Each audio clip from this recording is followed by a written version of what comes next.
This is Mindset for Success with your host, Dr. Leslie Knutson. Each week, she will interview women entrepreneurs to explore the unconscious psychological struggles they faced as they build their businesses and how they overcame them. Here's your host, Leslie Knutson.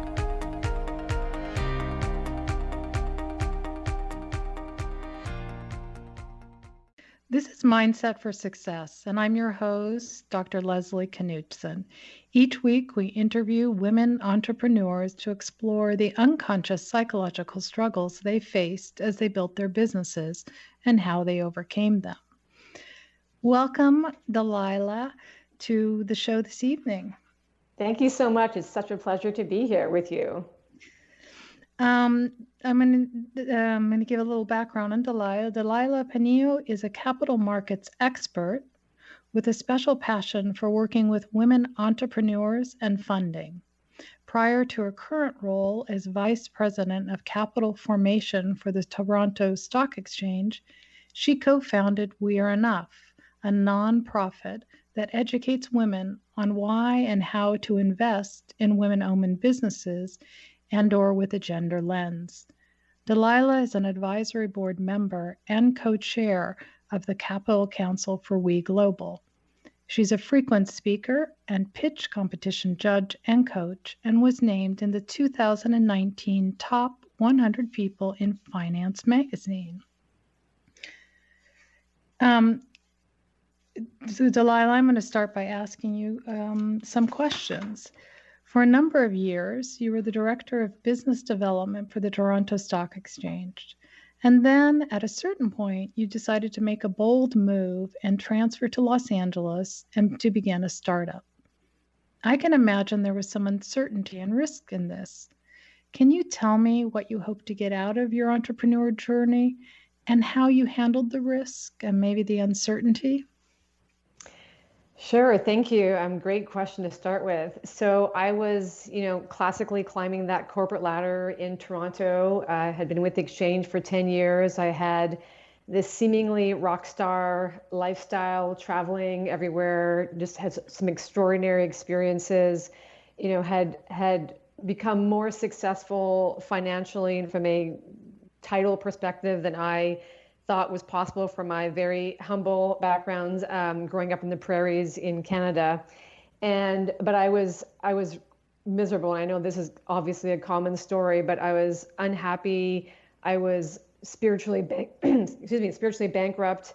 I was burnt out, and I was about to turn 40, and I thought there has to be more than this. And so I boldly, I guess, although at that point I felt like I didn't really have a choice anymore, because I had really, to be honest, stayed too long and pushed myself too hard to stay, listening to that ego mind of I should be like this, I should love this, I should be able to heal and be happy with this because it's more than I grew up with, but it wasn't in my heart and soul what I wanted in my life. And so I quit my job. I moved to LA for sunshine, obviously. As a Canadian, I find winter to be unnecessary.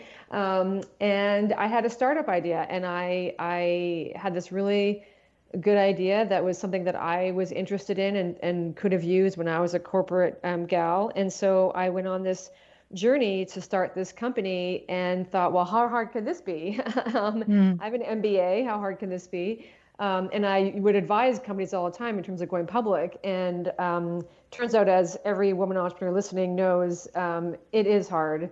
And I went down this path of, again, really, really pushing myself I believed in the startup, I believed in myself, but I did not take care of myself physically, mentally, spiritually, and financially. And so after about 2.5, 3 years working on it, I had to let it go. And then I had to continue this journey of who am I? What am I supposed to do with this, the gifts I know I have, but it didn't work. And that was hard because to be honest, I had never really failed at anything before in my life. And that was a really good ego check and a humbling experience, and led to the journey that continues today.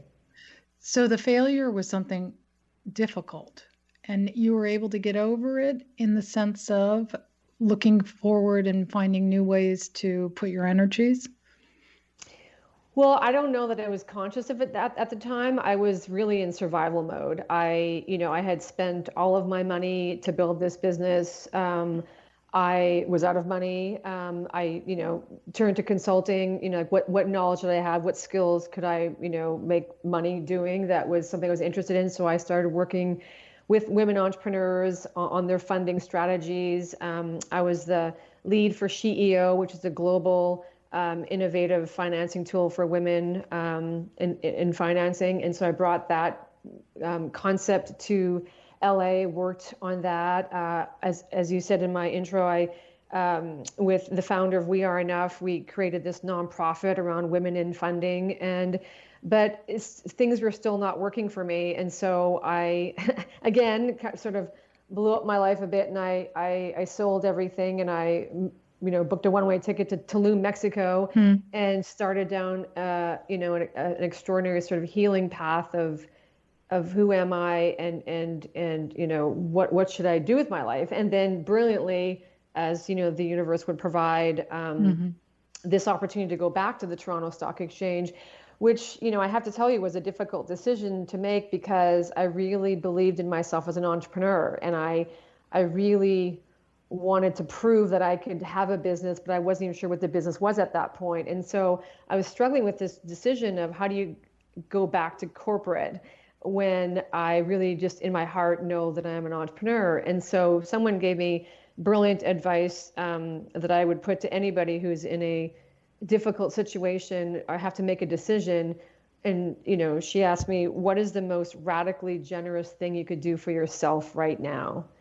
And as soon as she said that, my inner knowing, my higher self said, take the job. Because I needed to get stable financially. I needed to get stable emotionally, physically, spiritually. And this job was going to allow that to happen. And there's no shame in doing that. There's no shame in doing whatever it takes to take care of yourself, because otherwise nothing is going to work, really. Tell me something. How come you knew that you needed to be an entrepreneur? What called out to you about that? I think, it's this concept of freedom, which is one of my top values, which of course every entrepreneur is thinking, yeah, I started my company for freedom too. And it turns out it's a lot more work. And your schedule is even like less your own. But there's just something for me in the concept of creation, and maybe that's, egoic. I'm sure part of it is, but it's this knowing that there's something in me that I have to create that can have an impact. And I'm not here to change the world or save the world. I don't have that big of an ego around it, but I know that I'm here in on this planet in this time to have some kind of an impact. And I think for me, that is through an entrepreneurial venture. Now, at some point, I'm currently at Toronto Stock Exchange, which I love because I get to work with entrepreneurs. I get to advise entrepreneurs. I'm hoping to get a lot more women to go public so that we can, create this funding life cycle of exiting and funding more women entrepreneurs. But I get to be very entrepreneurial within the corporation because I represent the exchange living here in California. And so you can be entrepreneurial in different ways, and certainly in parts of your life. And the principles are all the same. The difference is that I do, benefit from having the corporate paycheck for. Right. I was going to say you take care of yourself in addition to being an entrepreneur. Yeah. Yes. Which it sounds like something initially was not necessarily front and center for you. Exactly. Yeah. No, that's definitely true. Yeah. Which kind of brings me to another question. You talk about how until recently that you were extremely driven to be successful, and that in order to achieve this, you thought that you had to be masculine. And looking back on this, has this changed for you, and why? Yes. Well, I came into the business world in the 1990s. And so that was definitely a time, at least for me, this was my experience, coming to the corporate world, that women were, had a lot of opportunities in the corporate world, but we were really taught to look and act like men. So even like how we dressed with the suits, all of it. And there wasn't a lot of room. Again, I was in the world of finance, in the capital markets, and so there wasn't a lot of room for femininity or just feminine qualities in terms of being emotional, or a lot of the things that we associate with being feminine. And so I really, and I think also just the reality is, since I was a kid, my survival mechanism was to be driven and the smart one. And we all have our thing that we do when we're a kid to get love, to get validation, to get attention. And mine was definitely to be the smart one, to be the successful one, to drive myself. And I was rewarded for it. I mean, obviously, this is, our society rewards that. I got top grades, I got promotions, I got big bonuses. The harder I worked, the more I did, the more I suppressed some of my own feelings around what I wanted to do and who I wanted to be and look like. And until that all came to a head with that first burnout, when I quit. And then, but I continued to drive myself just in a different way. And it led to another burnout, which is when I went to Mexico. And then about a year and a half ago, I, got the final wake up call, which was I was diagnosed with breast cancer. And, spiritually, breast cancer is, as women, not taking care of yourself, not nurturing yourself, not having self-love, not embracing the feminine parts of who you are. It's literally, being a female, having breasts. And so it was a massive hit for me, because I was shocked when I was 49 when it happened. But I knew spiritually that I had called it in for a pretty profound reason, to shift everything about myself, that this was, I'd already had several of these, physical wake up calls, and I hadn't truly taken care of myself. I just kept driving myself because it's what I knew. And so, brilliantly, I found the tools. I prayed for the tools and got the tools to really help me to understand what was happening with my body, what was happening with me spiritually.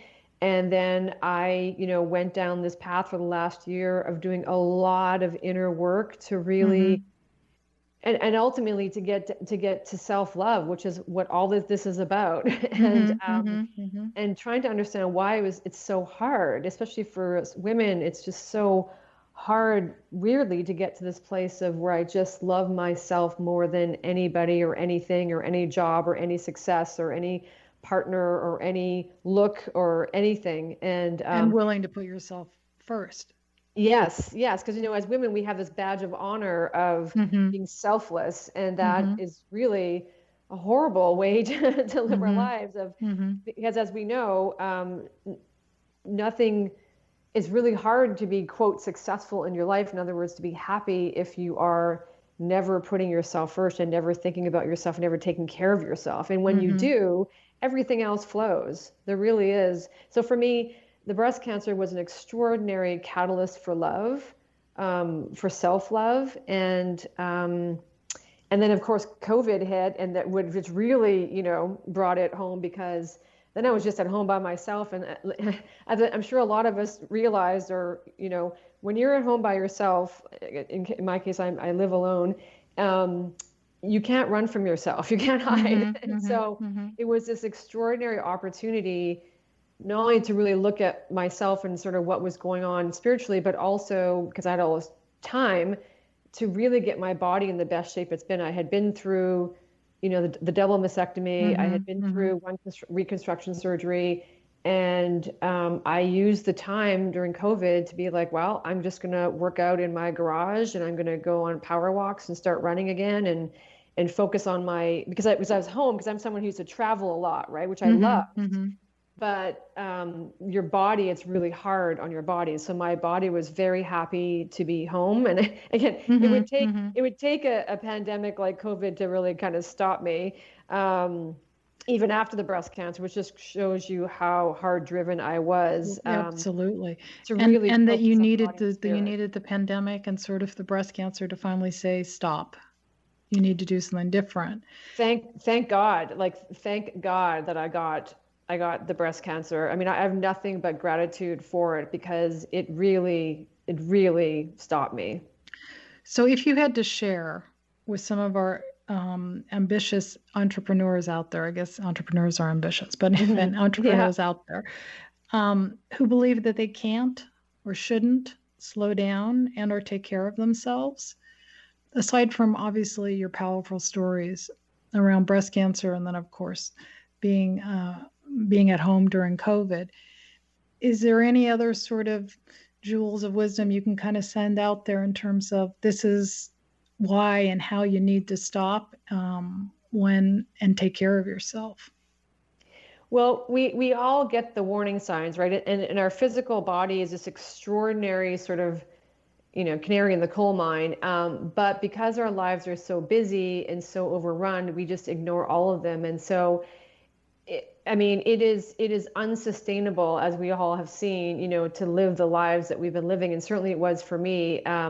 And so you'll be forced to stop. I mean, if you're lucky, you'll get what I got, which was enough of a wake up call that didn't actually cause a lot more damage than it could have, because some people are not that lucky. Right. And so, but to heed the call and I think again, the beautiful thing about COVID, and again, not taking away from the significant pain and suffering that has happened, Right.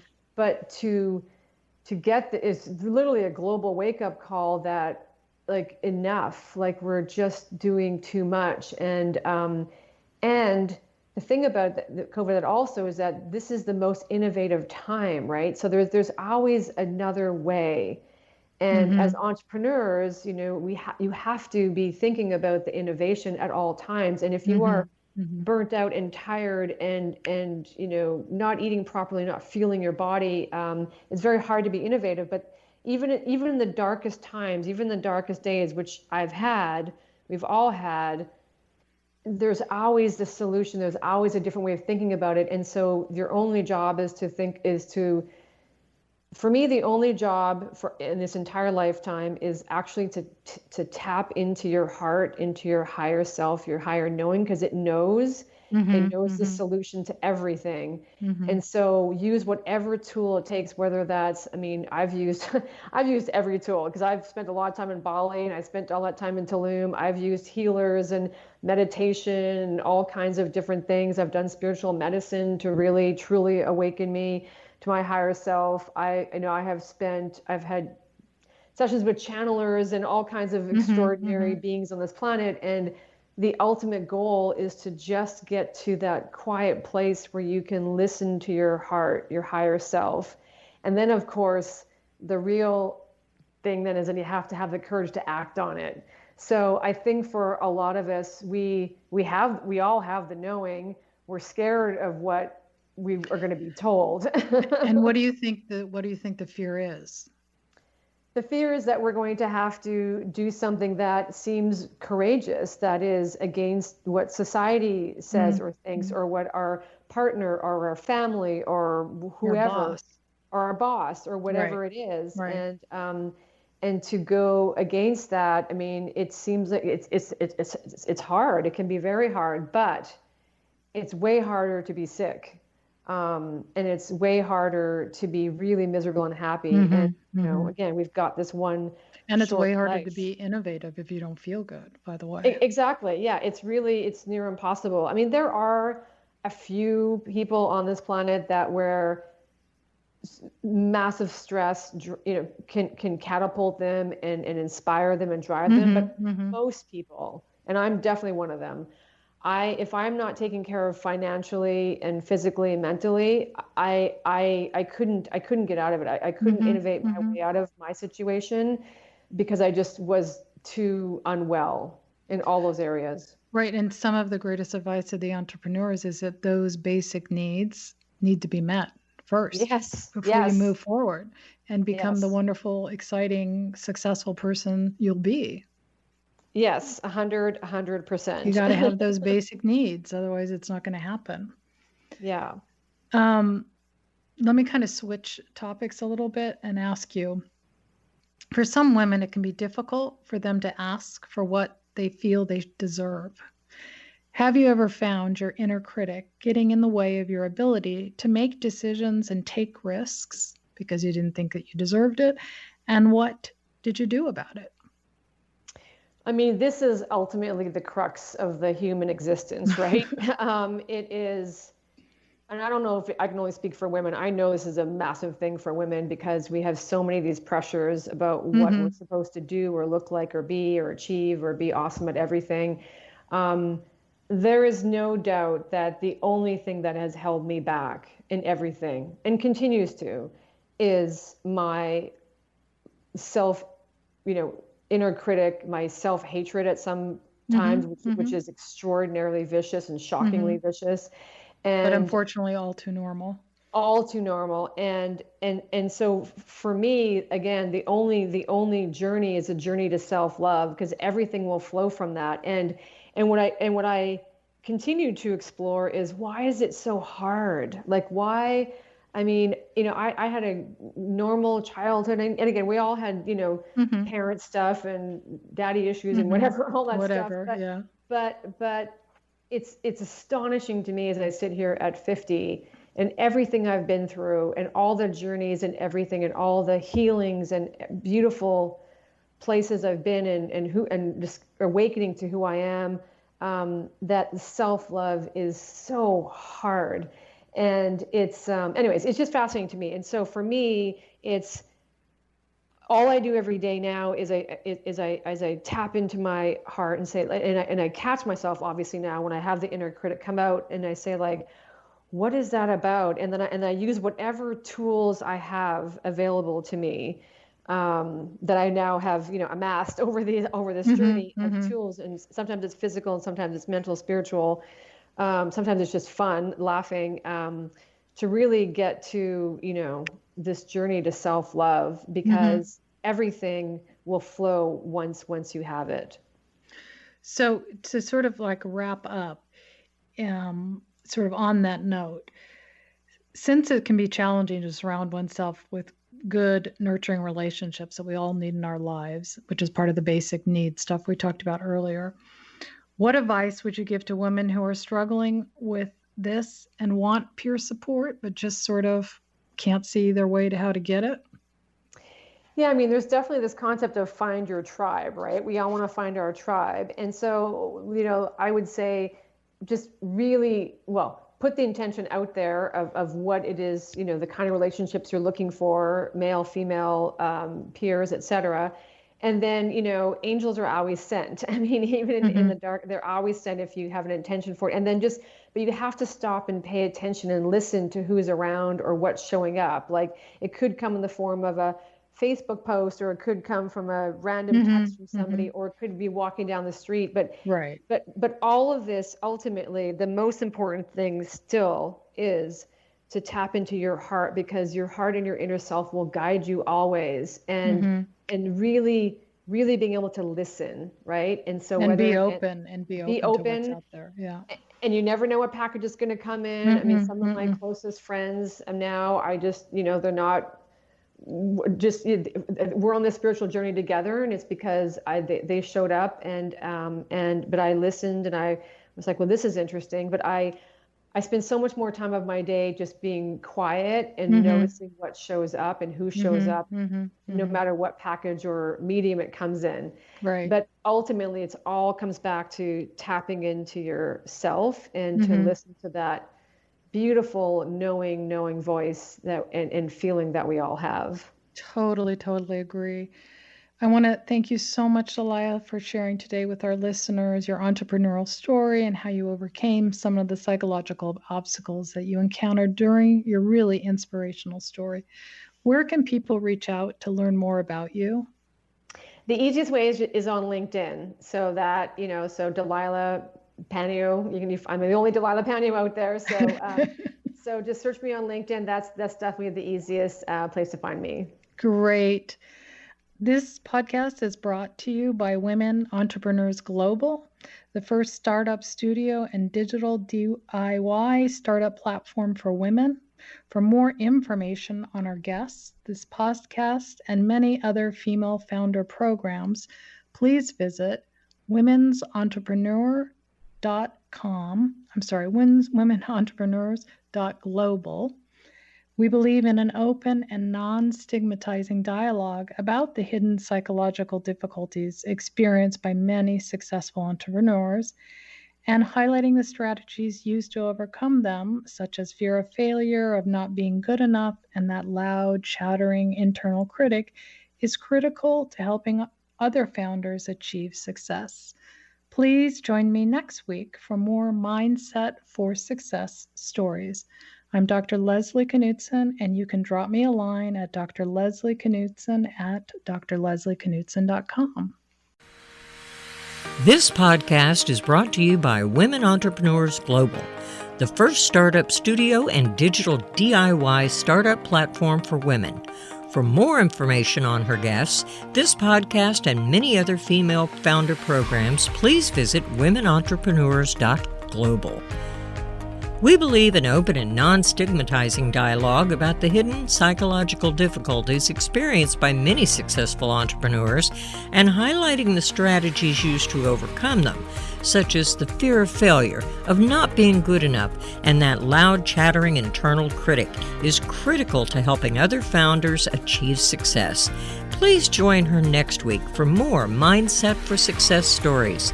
That was Dr. Leslie Knutson, and you can drop her a line at dr.leslieknutson@dr.leslieknutson.com.